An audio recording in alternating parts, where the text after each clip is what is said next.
횃불이 꺼져가고 있었습니다. 연기가 가득 찬 창고 안이었지요. 한 남자가 두 손이 묶인 채 무릎을 꿇고 있었습니다. 칼끝이 목덜미에 닿아 있었고 바닥에는 피가 번지고 있었지요. 옆에는 또 다른 남자가 쓰러진 채 숨만 붙어 있었습니다. 그 앞에 선 인물. 그림자 문서국 부국장 한규원이었지요. 왕에게 올라가는 모든 정보를 자기 손으로 걸러온 자. 수십 명의 요원을 희생양으로 삼아 10년 넘게 살아남은 자였습니다. 지금 이 순간 그의 손에는 봉인 문서가 들려 있었지요.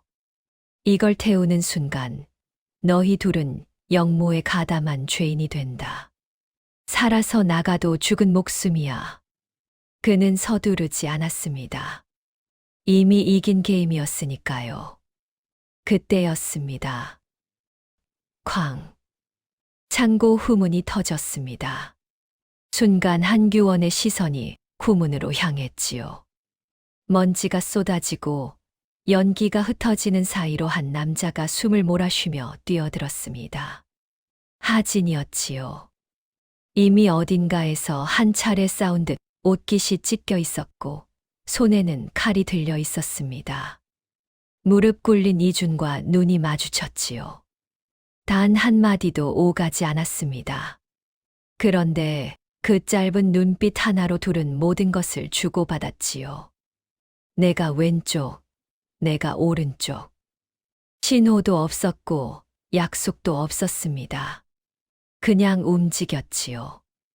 이 두 사람 불과 석 달 전만 해도 서로의 목을 조르려 했지요. 같은 자리를 두고 싸우는 경쟁자였고 실제로 서로를 함정에 빠뜨리기도 했습니다. 그런데 지금 나란히 같은 적을 마주하고 있었지요. 도대체 어떻게 이렇게 됐을까요? 잠깐, 이런 역사 첩보 이야기 좋아하신다면 구독이랑 좋아요 한 번씩만 눌러주세요. 알림 설정까지 해두시면 다음 이야기도 바로 받아보실 수 있습니다. 그럼 시작하겠습니다.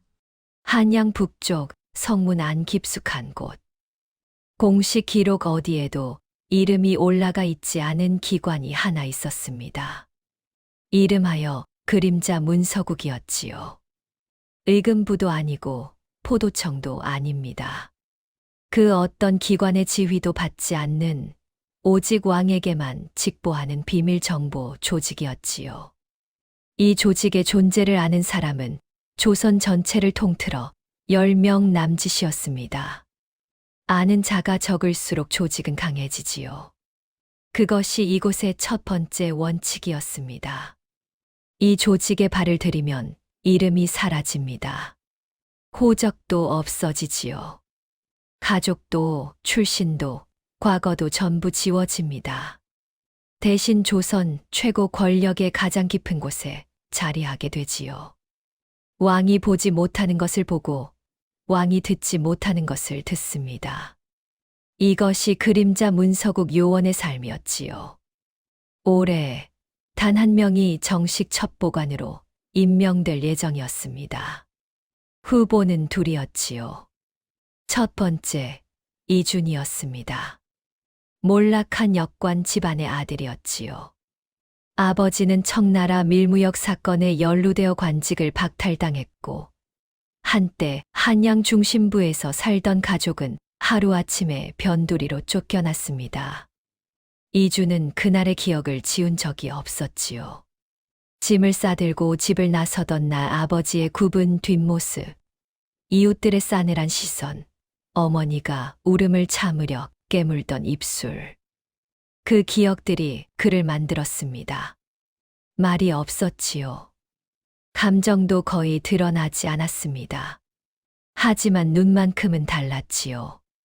항상 무언가를 계산하고 있었습니다. 암호 해독과 문서 분석, 정보 추적에 있어서 조직 안의 누구도 그를 따라오지 못했지요. 이 자리를 반드시 차지해야 했습니다. 이유는 단 하나. 무너진 가문의 이름을 되찾는 것이었지요. 두 번째, 하진이었습니다. 무과 시험을 3번 낙방한 인물이었지요. 실력이 없어서가 아니었습니다. 정해진 형식 안에서 움직이는 것을 온몸으로 거부하는 사람이었지요. 시험장에서는 심사관의 눈치를 보는 대신 자기 방식대로 움직이다 매번 감점을 받았습니다.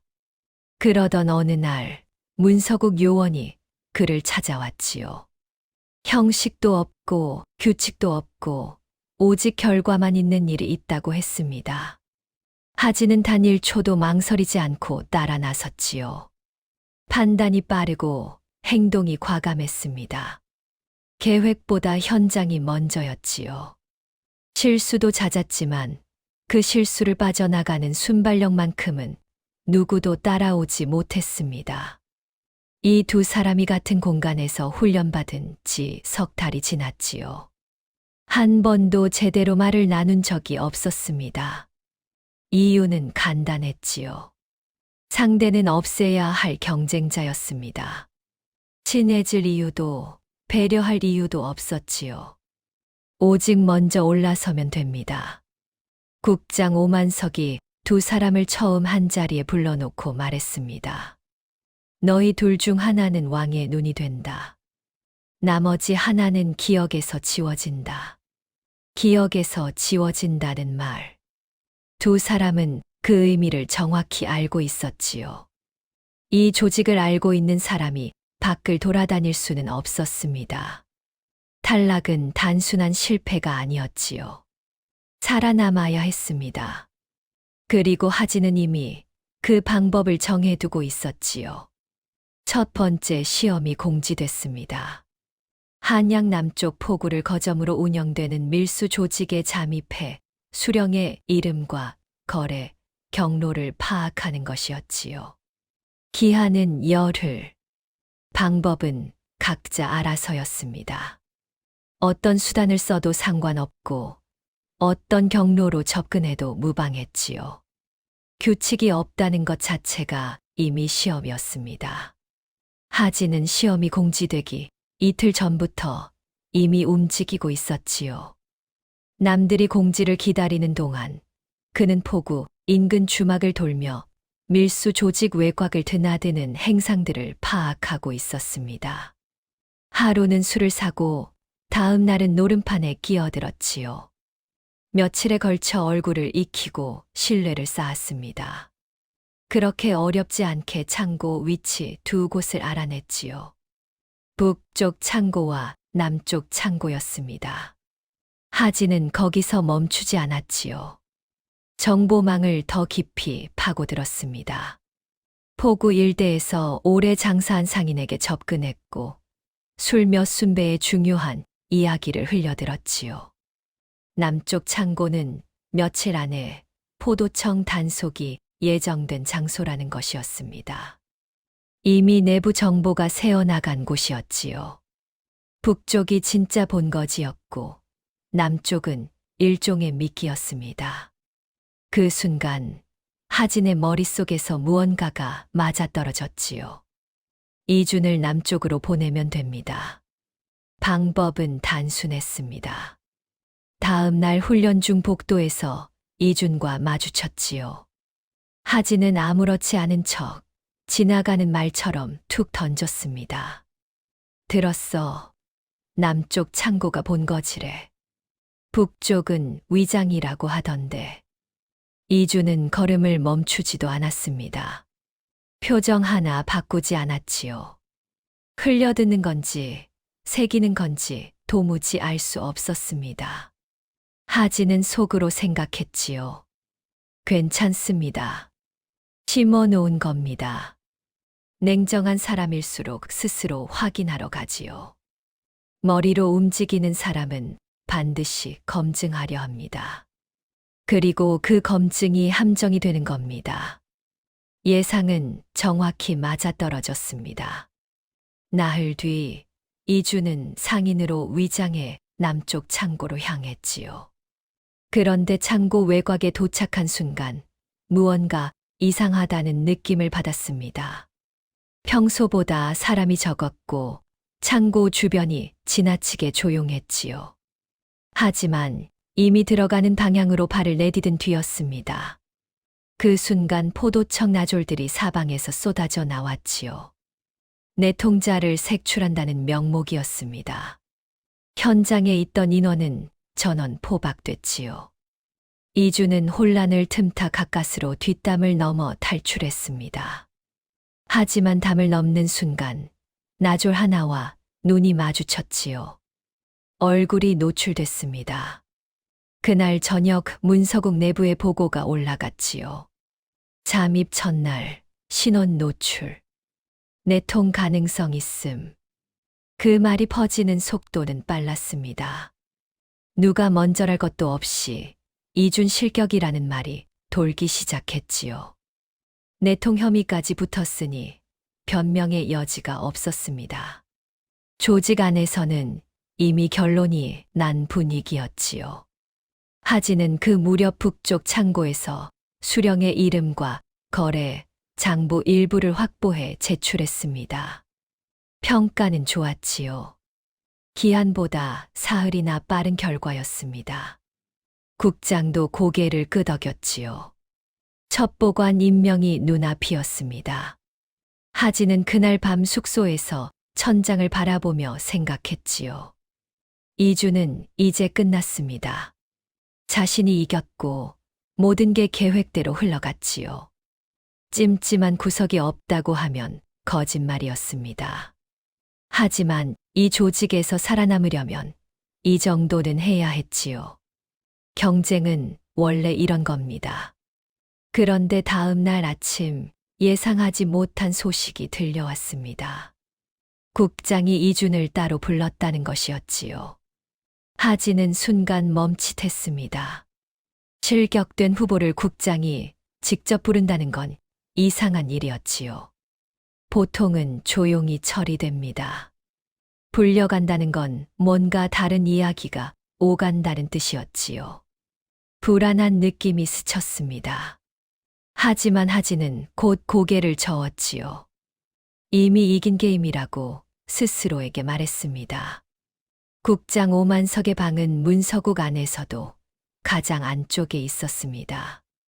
창도 없고 바깥 소리도 들리지 않는 곳이었지요. 이준이 그 방에 들어선 건 실격 판정을 기다리던 날 아침이었습니다. 당연히 끝났다고 생각했지요. 조용히 처리될 거라 예상했습니다. 짐을 싸야 하나 생각하던 참이었지요. 그런데 국장은 혼자였고 문을 직접 닫았습니다. 다른 요원도 기록을 남기는 서기도 없었지요. 불길한 조용함이었습니다. 국장 오만석은 오래도록 이준을 바라봤지요. 무언가를 재고 있는 눈빛이었습니다. 그리고 천천히 입을 열었지요. 너는 왜 그곳이 함정이라고 판단했느냐? 이준은 잠시 생각하다 답했습니다. 창고 외벽에 분필 표시가 있었지요. 포도청이 단속 예정지에 미리 남기는 방식입니다. 흔히 쓰이는 방법은 아니지만 내부 문서에 기록된 방법이었지요. 저는 훈련 중 그 문서를 본 적이 있었습니다. 그걸 알았으면서 왜 들어갔느냐? 누군가 저에게 의도적으로 경로를 흘렸습니다. 그 사람이 그 정보를 어디서 얻었는지 확인하고 싶었지요. 직접 들어가는 것이 가장 빠른 방법이었습니다. 국장의 표정이 흔들리지 않았습니다. 결과적으로 얼굴이 노출됐다. 그것은 실수였습니다. 이주는 더 말하지 않았지요. 변명을 늘어놓는 건 이 자리에서 아무런 의미가 없다는 걸 알고 있었습니다. 국장이 듣고 싶은 건 변명이 아니었지요. 이준은 그것을 알고 있었고, 국장은 이준이 알고 있다는 것을 알고 있었습니다. 침묵이 다시 흘렀지요. 그리고 국장이 말했습니다. 이준, 너를 변방감찰단에 투입하겠다. 이준은 그 말의 무게를 즉시 알아챘지요. 변방감찰단.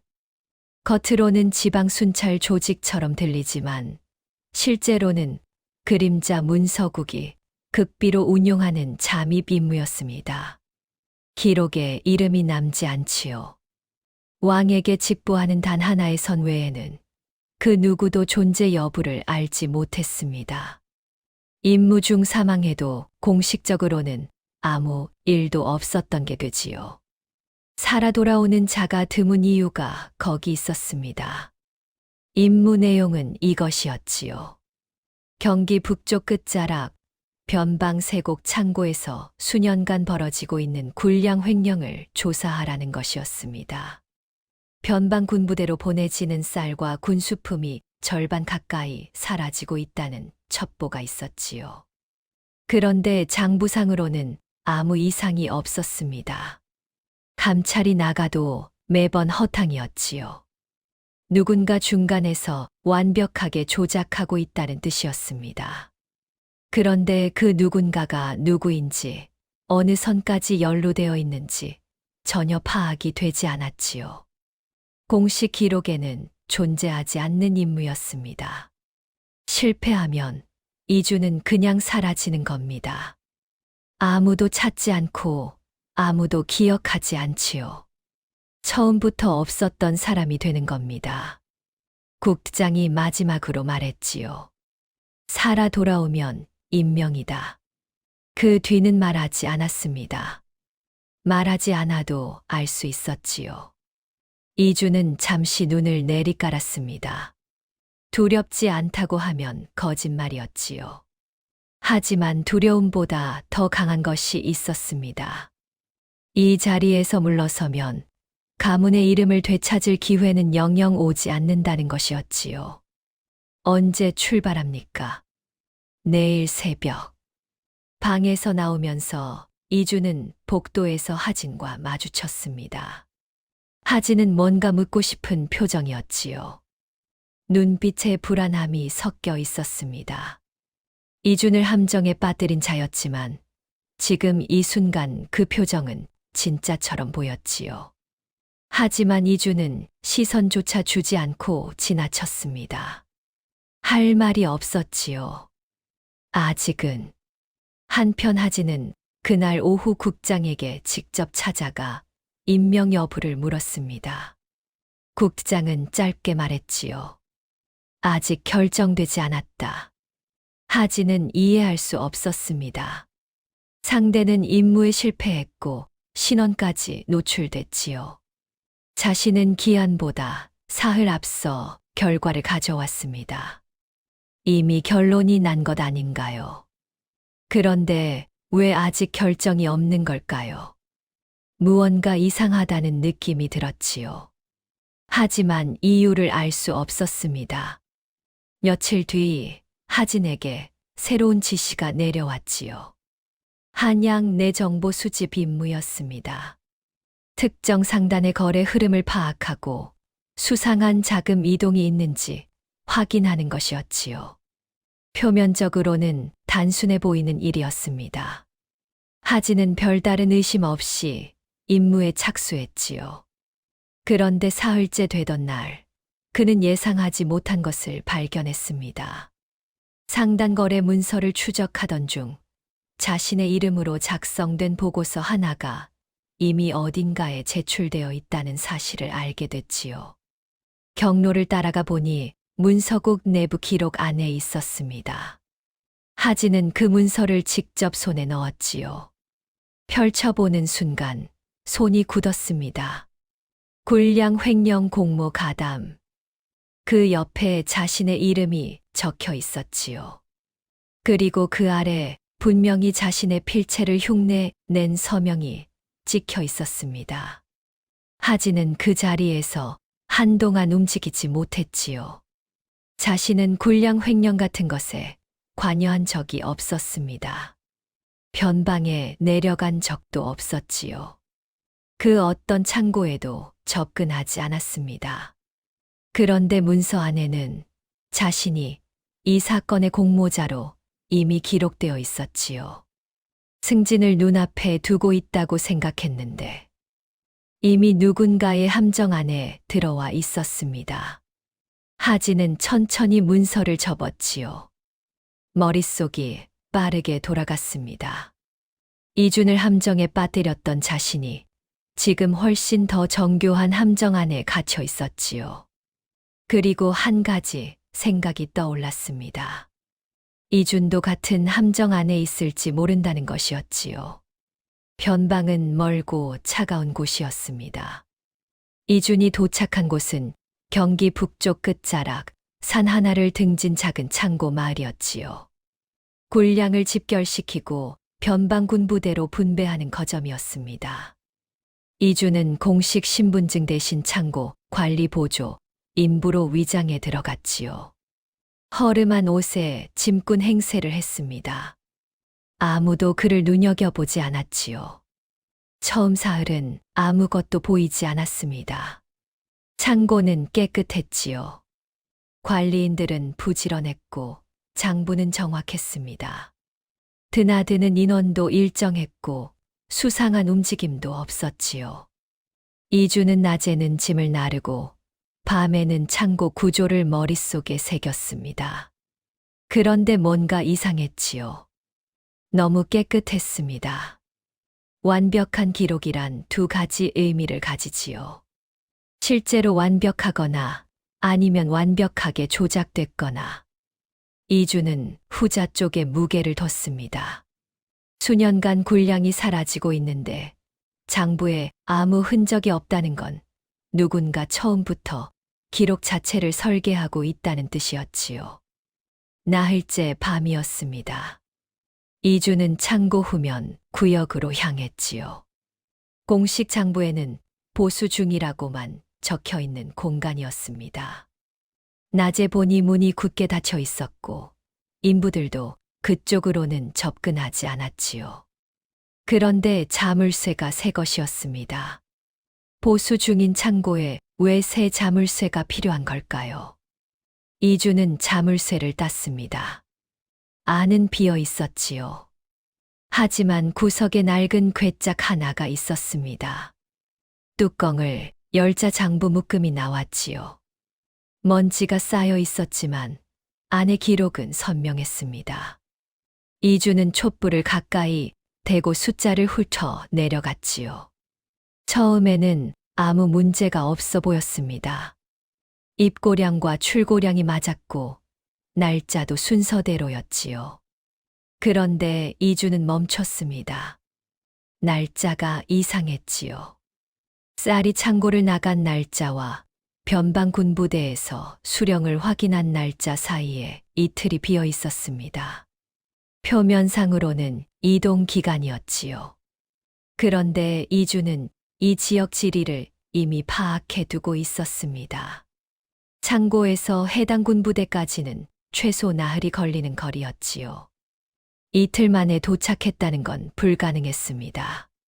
그렇다면 그 이틀 동안 쌀은 어디 있었던 걸까요?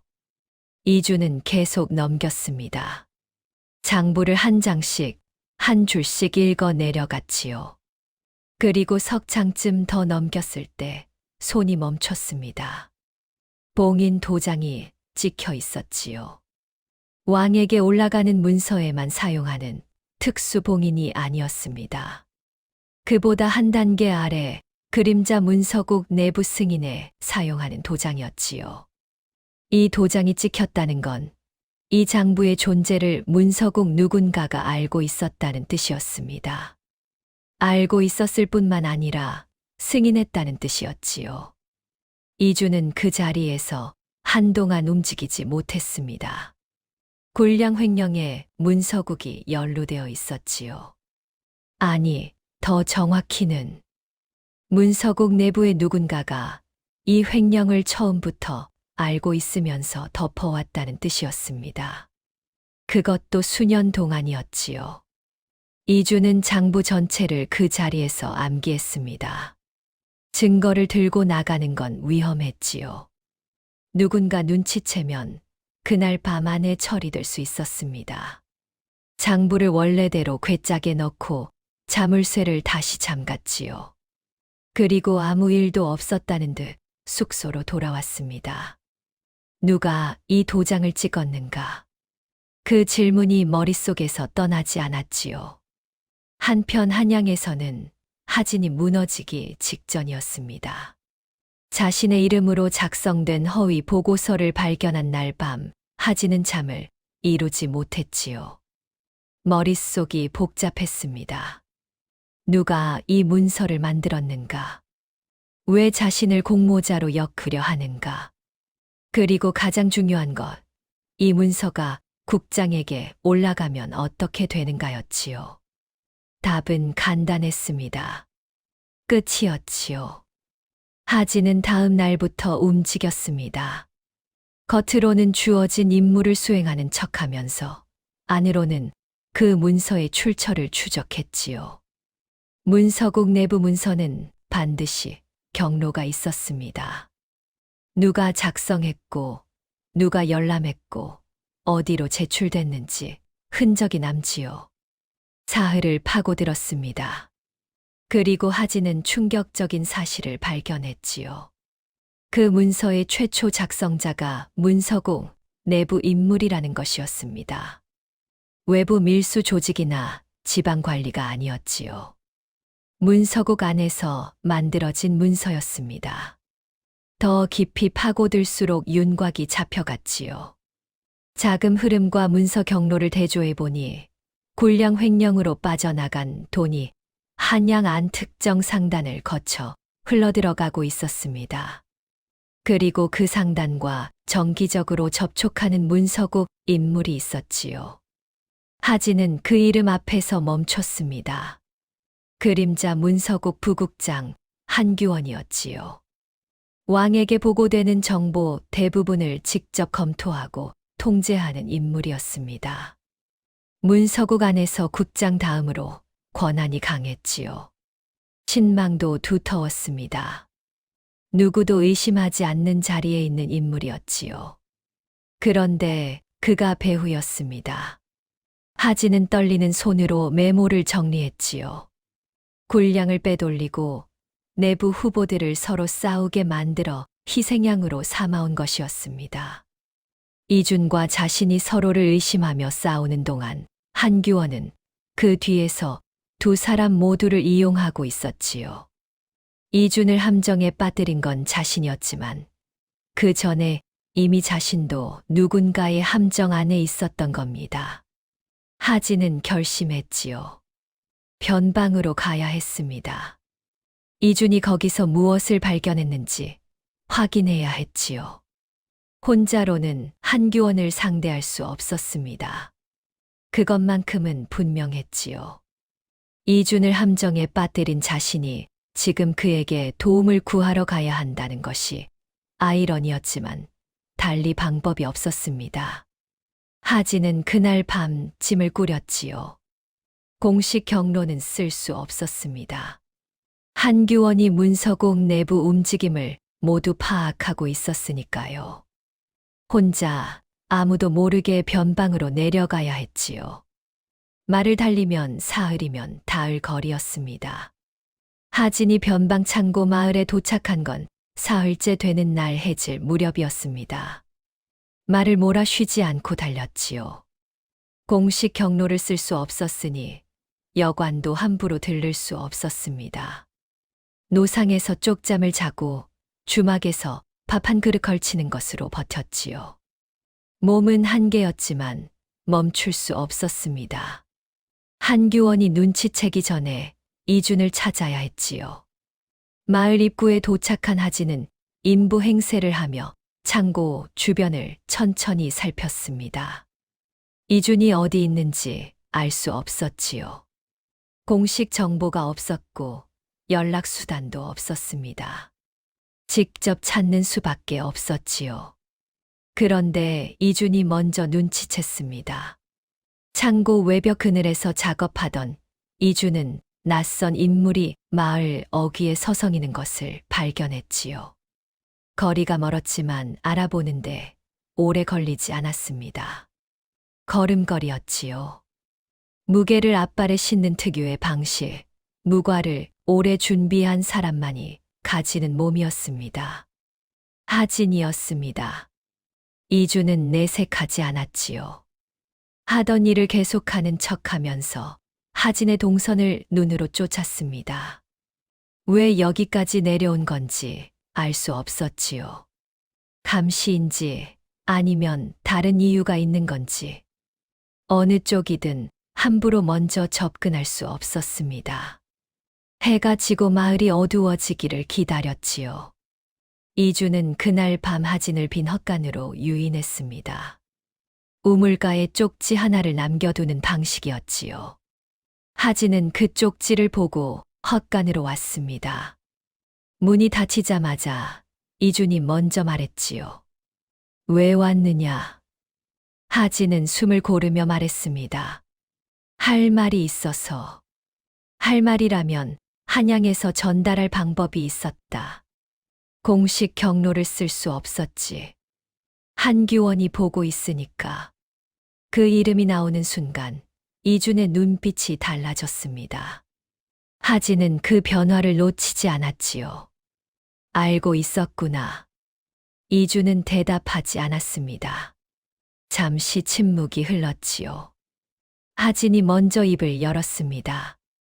내가 남쪽 창고 정보를 흘린 건 맞다. 변명하지 않겠어. 그땐 승진이 전부였으니까.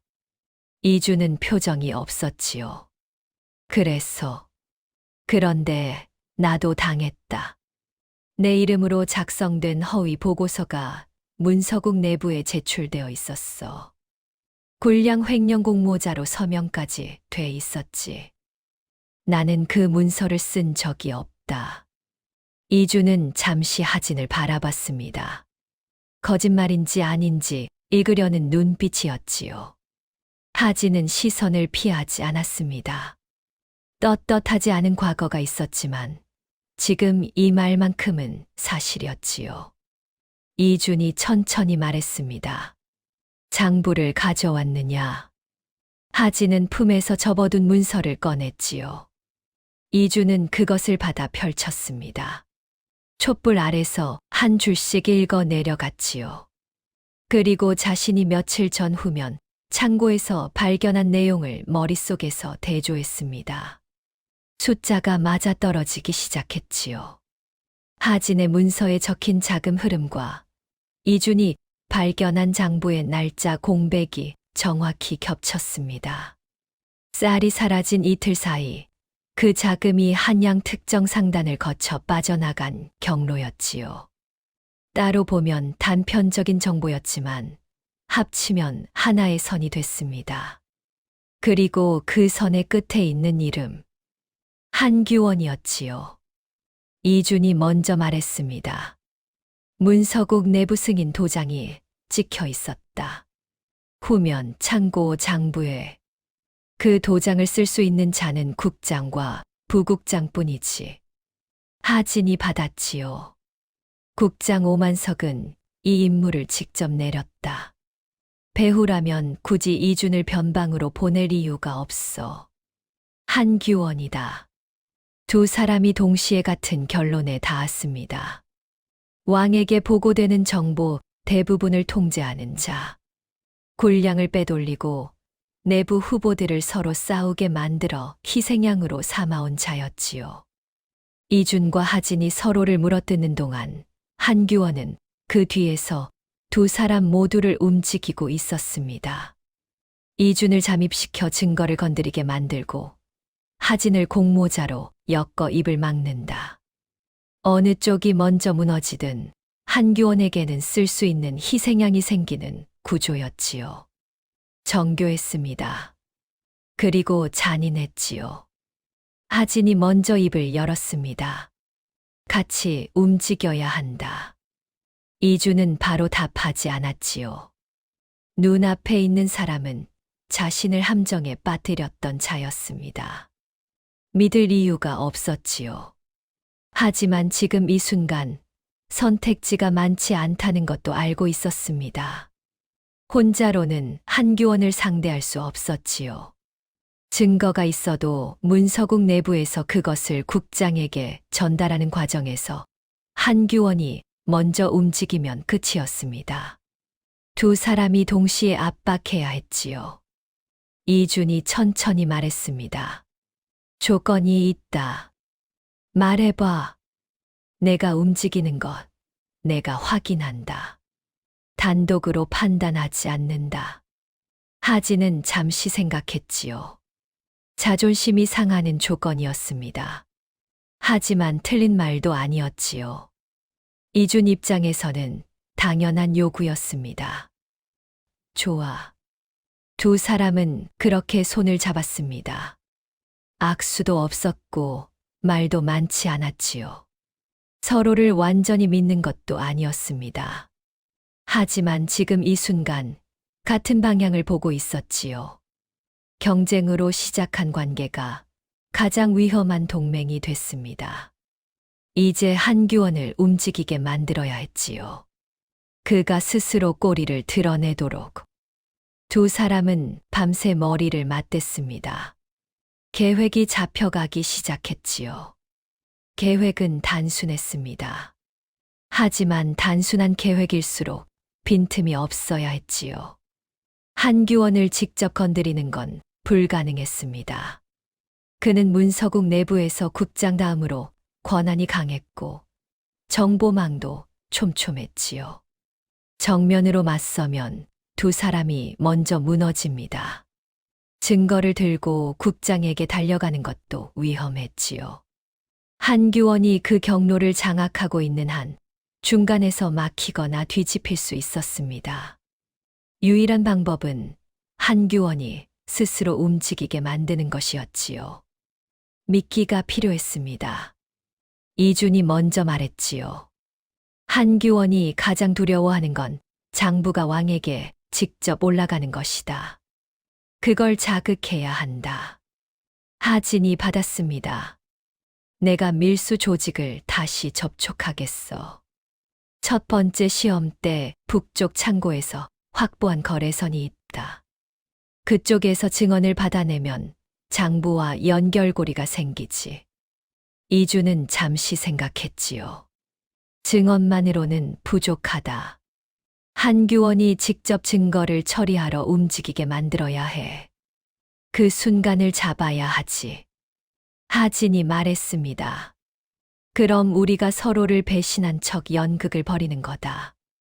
내가 이준을 국장에게 고발하는 척하면 한규원은 이준이 혼자 고립됐다고 판단하겠지. 그때 이준이 장부를 가지고 움직인다는 정보를 흘리는 거야. 한규원 입장에서는 그 장부를 반드시 없애야 하지. 이준이 고개를 끄덕였습니다. 움직이면 꼬리가 보인다. 계획이 확정됐지요. 다음 날부터 두 사람은 각자의 역할을 시작했습니다. 하진은 한양으로 먼저 올라갔지요. 표면적으로는 이준의 독단적인 행동을 문제 삼는 보고서를 제출했습니다. 이준이 변방 임무 중 독자적으로 장부를 확보했으며 이를 국장이 아닌 다른 경로로 전달하려 한다는 내용이었지요. 사실처럼 보이게 쓰는 것이 중요했습니다. 하진은 구체적인 날짜와 장소를 넣었지요. 평소 보고서 문체를 그대로 살렸습니다. 국장은 보고서를 받았지만 즉각 반응하지 않았지요. 그것으로 충분했습니다. 중요한 건 국장이 아니라 그 보고서를 열람하는 한규원이었지요. 문서국 내부 보고서는 부국장이 먼저 검토하는 구조였습니다. 한규원이 그 내용을 읽는 순간 계획은 시작되는 겁니다. 한편 이주는 변방에서 장부 암호를 본격적으로 해독하기 시작했지요. 장부 안에는 단순한 숫자 외에 특정 거래에만 반복적으로 등장하는 기호들이 있었습니다. 언뜻 보면 단순한 표시처럼 보였지만 이주는 달리 봤지요. 반복되는 기호에는 반드시 규칙이 있었습니다. 사흘을 매달렸지요. 기호는 날짜가 아니었습니다. 이동 경로였지요. 쌀이 창고를 나가 어디로 향하는지를 암호화한 표시였습니다. 이주는 그것을 지도와 대조했지요. 경로의 끝에는 한양 인근 특정 창고가 있었습니다. 한규원이 관리하는 상단과 연결된 곳이었지요. 그 무렵 하진은 밀수 조직을 다시 접촉했습니다. 이틀을 공들인 끝에 상대가 입을 열었지요. 군량을 중간에서 빼돌리는 거래에 몇 차례 끼어든 적이 있다고 했습니다. 지시는 항상 중간책을 통해 내려왔고 거래할 때마다 특정 봉인이 찍힌 문서가 함께 왔다고 했지요. 하진은 그 봉인의 모양을 물었습니다. 상대가 손가락으로 모양을 그렸지요. 문서국 내부 승인 도장과 일치했습니다. 이준이 장부에서 발견한 것과 같은 도장이었지요. 증언이 확보됐습니다. 이준과 하진은 변방 외곽에서 다시 만났지요. 장부 암호 해독 결과, 이동 경로, 밀수 조직의 증언, 세 가지가 하나로 연결됐습니다.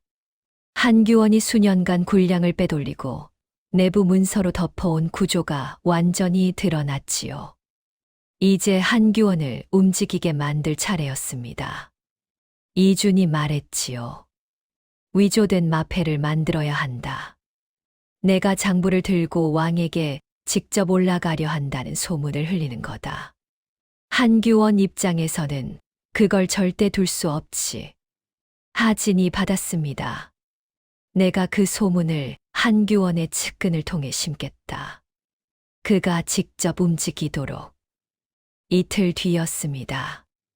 위조된 마패와 함께 봉인 문서가 변방 외곽 창고에서 한양으로 올라온다는 정보가 포착됐지요. 예상보다 빠른 반응이었습니다. 한규원이 직접 측근들을 보낸 것이었지요. 그날 밤 두 사람은 창고로 향했습니다. 이준이 먼저 들어가기로 했지요. 하진은 외부에서 대기하며 후문을 막는 역할이었습니다. 창고 안에서 장부를 확보하고 한규원의 측근들이 오면 이준이 신호를 보내면 되는 구조였지요. 그런데 계획이 어긋났습니다. 이준이 창고 안으로 들어선 순간 이미 누군가 기다리고 있었지요.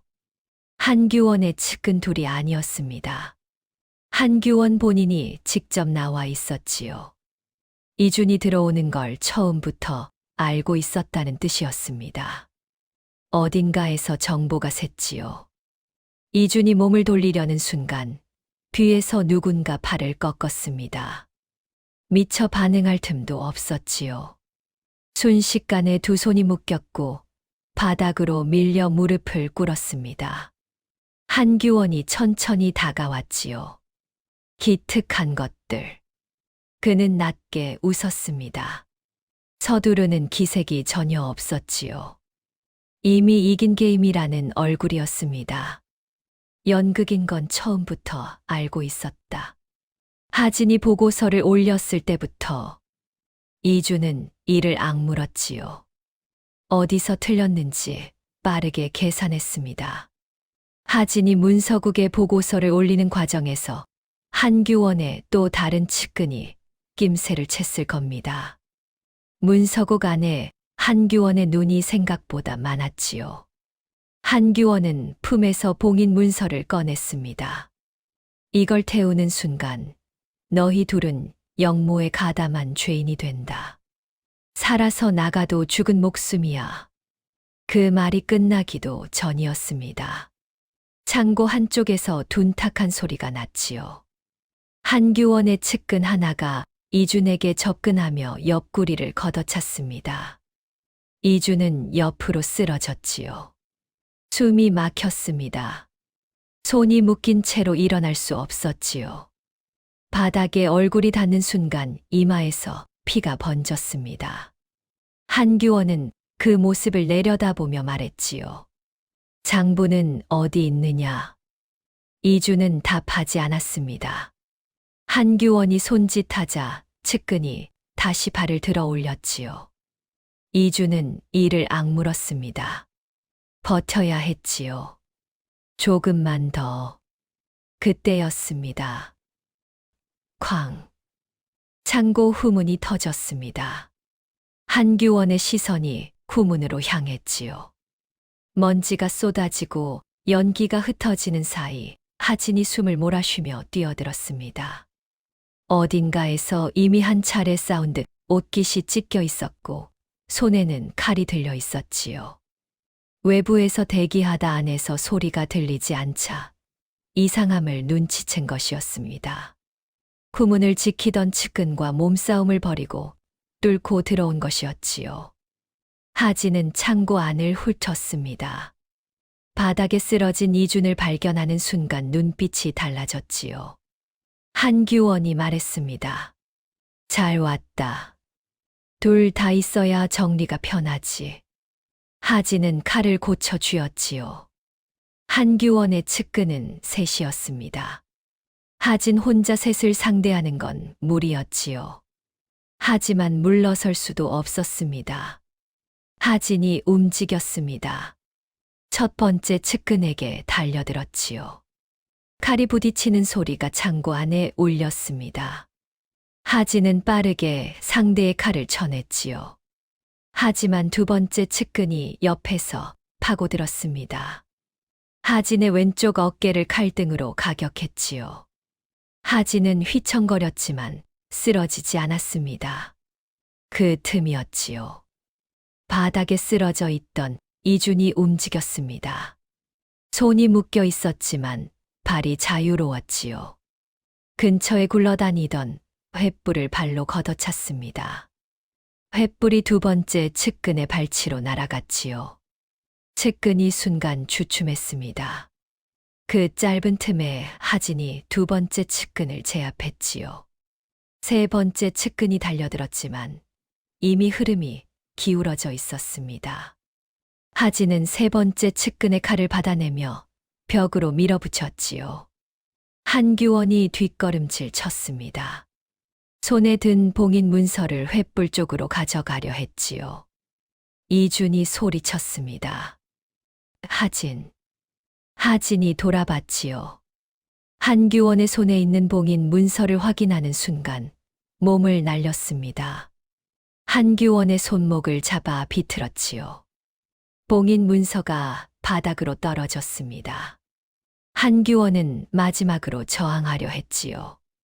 하지만 하진의 칼끝이 그의 목 앞에 닿았습니다. 끝났습니다. 창고 안이 고요해졌지요. 하진은 봉인 문서를 집어들었습니다. 그리고 묶인 이준에게 다가가 포박을 풀었지요. 이준은 신음을 참으며 일어났습니다. 옆구리가 욱신거렸고 이마에서 피가 흘렀지요. 하지만 서 있을 수는 있었습니다. 두 사람은 한규원을 마주봤지요. 한규원은 바닥에 주저앉은 채 두 사람을 올려다봤습니다. 10년 넘게 조선 최고 권력의 그늘에서 모든 것을 통제해온 자였지요. 그런데 지금 후보 신분도 아직 확정되지 않은 두 사람에게 무너졌습니다. 그는 아무 말도 하지 않았지요. 이준이 품에서 장부를 꺼냈습니다. 한규원의 비밀 장부였지요.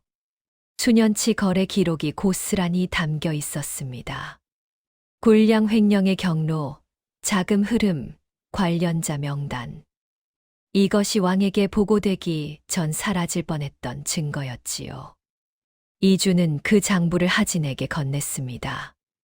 하진이 말했지요. 한양으로 가야 한다. 이준이 고개를 끄덕였습니다. 두 사람은 한규원을 포박하고 창고를 나섰지요. 밖에는 새벽 공기가 차가웠습니다. 똥이 트기 전에 한양에 닿아야 했지요. 말을 달렸습니다. 한양에 도착한 건 새벽동이 트기 직전이었습니다. 하늘이 검은 빛에서 짙은 남빛으로 바뀌기 시작할 무렵이었지요. 이준은 말 위에서 내내 이를 악물었습니다. 옆구리가 욱신거렸고 이마에서 굳은 피가 뺨 언저리까지 번져 있었지요. 하진도 왼쪽 어깨를 제대로 쓰지 못했습니다. 창고에서 가격당한 부위였지요. 하지만 두 사람 모두 내색하지 않았습니다. 멈출 수 없었지요. 한규원은 두 사람 사이에 묶인 채로 말을 탔습니다.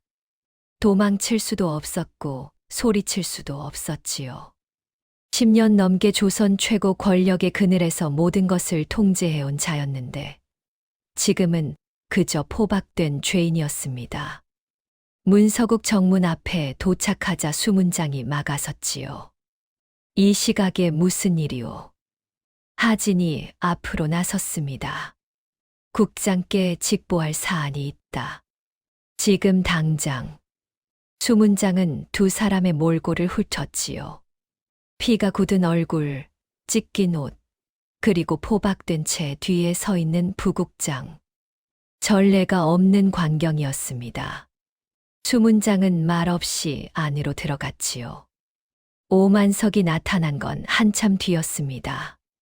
잠을 깬 기색이 역력했지요. 그런데 두 사람의 얼굴을 보는 순간, 그리고 그 뒤에 포박된 한규원을 보는 순간, 표정이 굳었습니다.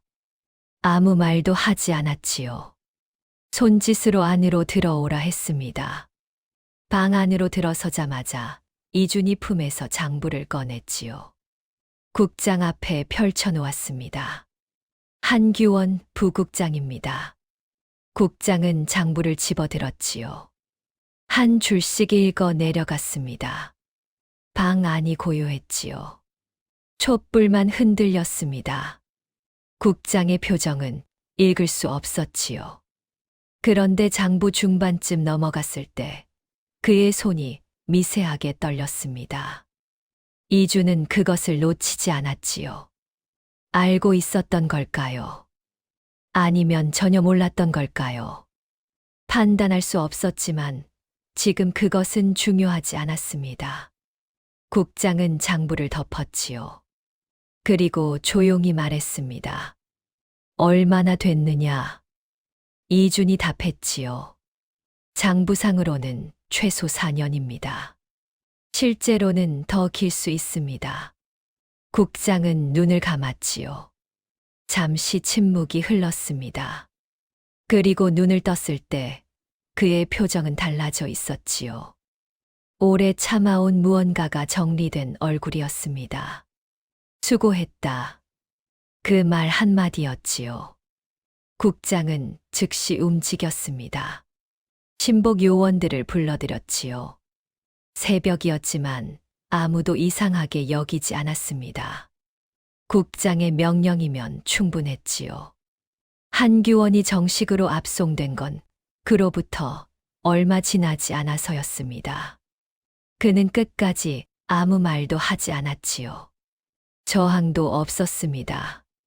이미 모든 것이 끝났다는 걸 알고 있는 자의 얼굴이었지요.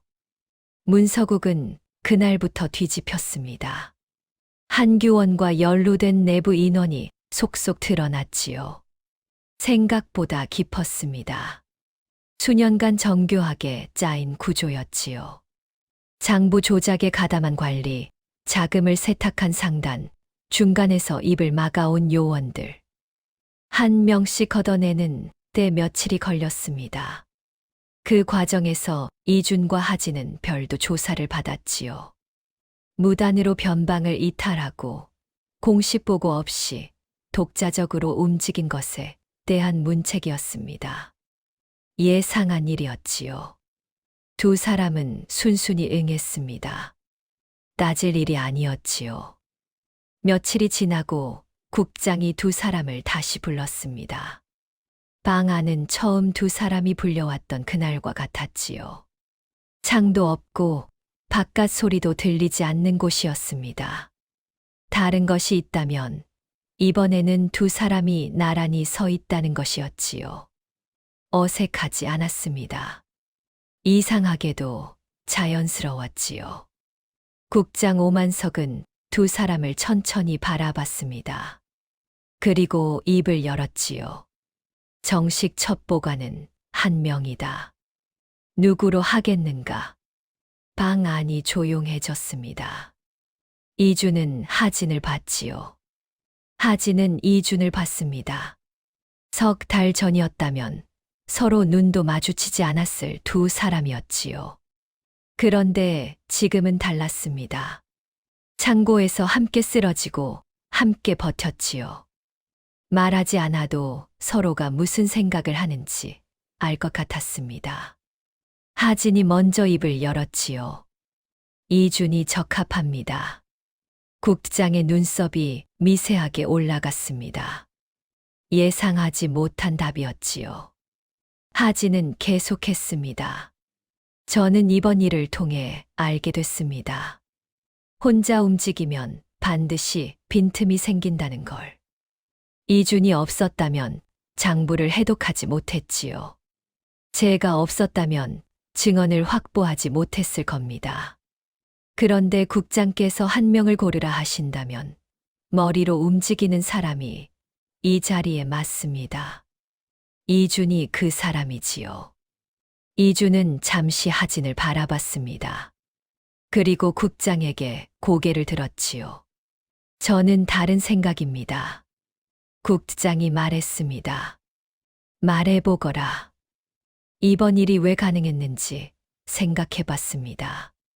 장부를 해독한 건 저였지만 밀수 조직을 다시 접촉해 증언을 받아낸 건 하진이었지요. 한규원이 움직이도록 미끼를 설계한 건 둘이 함께였습니다. 창고에서 제가 묶였을 때 하진이 뚫고 들어오지 않았다면 그날 밤 장부도 저도 사라졌을 겁니다. 어느 하나가 없었다면 불가능한 일이었지요. 이준은 잠시 숨을 고르고 말을 이었습니다. 이 조직이 한규원에게 뚫린 건 한 사람이 너무 많은 것을 통제했기 때문입니다. 정보를 보는 눈과 현장을 움직이는 손이 같은 사람이었지요. 견제가 없었습니다. 저 혼자 이 자리에 앉으면 같은 구조가 됩니다. 하진이 혼자여도 마찬가지지요. 국장은 아무 말도 하지 않았습니다. 듣고 있었지요. 둘이어야 합니다. 이 조직은 한 사람으로는 반드시 다시 무너집니다. 방 안이 고요했지요. 촛불이 흔들렸습니다. 국장은 한동안 두 사람을 바라봤지요. 그리고 천천히 미소를 지었습니다. 이 자리에서 처음 보는 표정이었지요. 왕께서도 같은 판단을 하셨다. 두 사람은 동시에 굳었습니다. 국장이 말을 이었지요. 사실 이 결정은 이미 내려져 있었다. 너희 둘이 어떤 답을 내놓는지 보고 싶었을 뿐이야. 하진이 말했습니다. 처음부터 둘을 임명할 생각이었다는 겁니까? 그림자 문서국은 이번 일로 내부가 깊이 흔들렸다. 한규원 하나가 수년간 조직 전체를 농락했지. 왕께서는 그 원인이 감시가 없는 구조에 있다고 판단하셨다. 한 사람이 모든 것을 쥐면 반드시 썩는다. 그게 이번에 드러났지. 국장은 두 사람 앞에 각각 임명 문서를 내려놓았습니다. 이주는 전략과 기록을 맡는다. 하진은 현장과 접촉을 맡는다. 서로가 서로를 견제하고 서로가 서로를 보완한다. 그것이 왕께서 원하시는 구조다. 이주는 문서를 내려다봤지요. 가문의 이름이 적혀 있었습니다.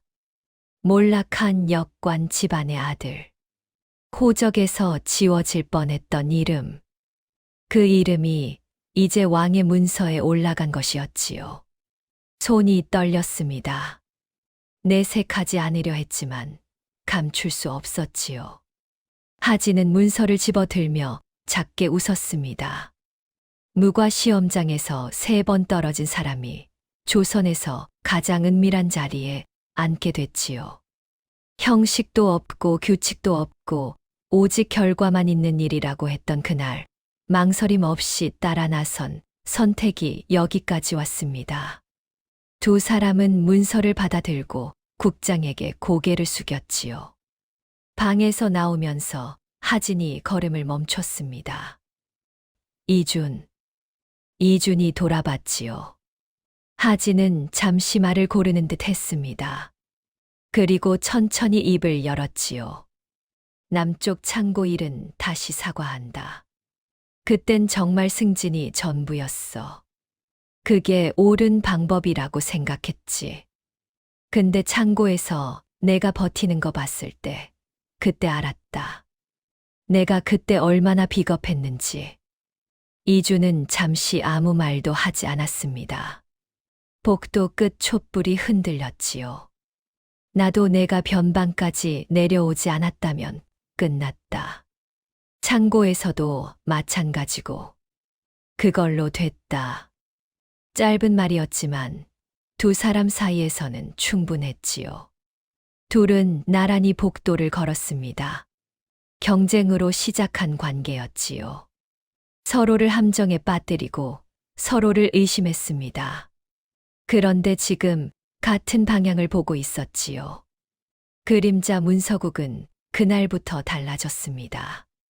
이주는 기록실에 앉아 정보를 읽고 분석했지요.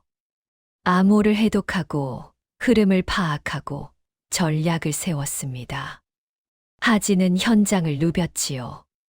접선하고 잠입하고 때로는 칼을 빼들었습니다. 둘은 매일 밤 각자의 것을 맞댔지요. 빈틈을 채우고 서로의 실수를 잡아줬습니다. 한 사람이 전부를 쥐었을 때 썩었던 조직이 두 사람이 나눠주면서 단단해졌지요. 왕의 눈은 하나가 아니었습니다.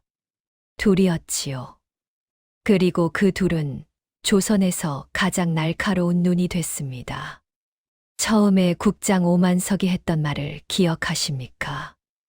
너희 둘 중 하나는 왕의 눈이 된다. 나머지 하나는 기억에서 지워진다.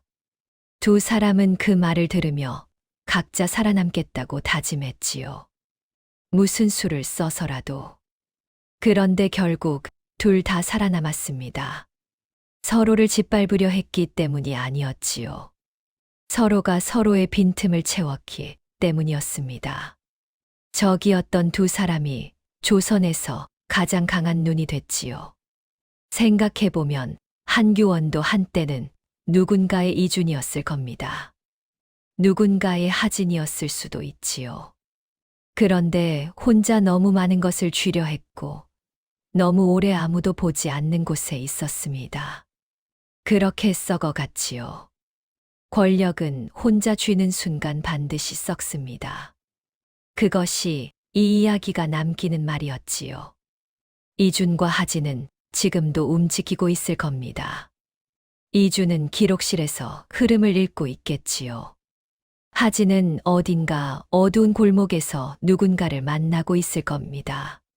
서로 다른 자리에 있지만 매일 밤 각자의 것을 맞대겠지요. 왕의 눈은 하나가 아닙니다. 그리고 그 눈은 절대 감기지 않지요. 여기까지 함께 해주셔서 감사합니다. 이준과 하진의 이야기 어떠셨나요? 경쟁으로 시작해서 조선 최고의 동맹이 된 두 사람이었지요. 이런 역사 첩보 이야기가 마음에 드셨다면 구독과 좋아요 부탁드립니다. 채널에 이런 이야기들이 더 준비되어 있습니다. 알림 설정까지 해두시면 다음 이야기도 가장 먼저 만나보실 수 있지요. 다음 이야기에서 또 뵙겠습니다.